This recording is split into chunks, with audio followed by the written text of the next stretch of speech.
Hey, come on in, y'all. This morning, I've been doing some reminiscing. Started thinking about this old cake that Joel's gran would make for his Papa Watkins every year. It was called an amalgamation cake. So I texted his mom to ask a few questions about it.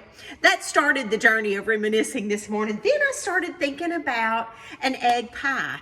The lady who was my babysitter when I was growing up in our small community, her name was Emma. But no one called her Emma. She was Sister Emmer. If you're from the country, you know that if your name is Emma, you are called Emmer. Do you have memories in life that just stick out more than others? This one particular memory of me staying at Miss Emmer's house, or Sister Emmer, as we all called her because we went to church together, was making an egg pie.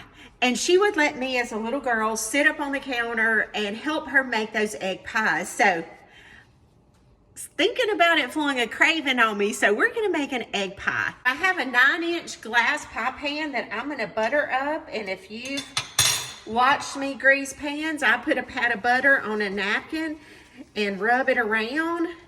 Our oven is preheating to 350. And y'all, this pie is kind of magic. It's gonna make its own crust. I have a stick of butter that I've melted. This is unsalted. I melted and let it cool. So let's put that in. 1.5 cups of sugar. This is regular granulated sugar, 1.5 cups. I don't know why I'm holding both of those measuring cups in my hand. I try to make this as efficient and fast so that it's not a super long video, because I know you're busy with your lives and all the things you have going on. Now I have 2 cups of milk. So this is 2 cups of evaporated milk. And what I actually did, a can of evaporated milk is really only a little over 1.5 cups. So I topped it off with just some regular milk because I was not gonna open a whole nother can of evaporated milk. You could use 2 cups of regular whole milk. I just like the creaminess and thickness that evaporated milk gives a recipe. Plus, I don't keep whole milk here. So I always keep evaporated in my pantry for recipes when I need some whole milk. 2 teaspoons of vanilla extract. This is vanilla bean paste. I'm just pouring in some, guesstimating about 2 teaspoons. I am gonna throw in a pinch of salt. I want 1/2 cup of self-rising flour. And this flour is gonna settle to the bottom and make us a little bit of a crust on the bottom of this pie. 4 eggs in this bowl. I'm gonna give them a whisk before I pour them into here, just so that they mix better. And that's it, y'all. I am gonna stand here and just whisk for several minutes. I wish I knew what Miss Emmer's recipe was. I never had her recipe.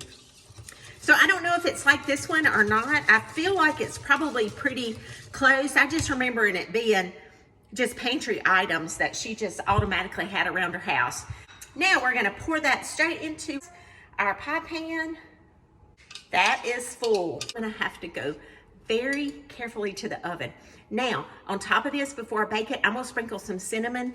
I love this little gadget that I have. It just makes it easier to sift, and so you don't get big clumps.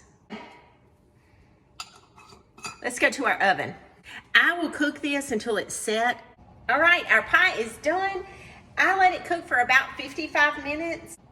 So I'm gonna just let it sit right there and cool off and settle, and it's gonna fall as it cools, and then we'll get us a slice. Well, I have gone to the grocery store and come back and let that pie cool. Now we're gonna get a taste. I'm excited.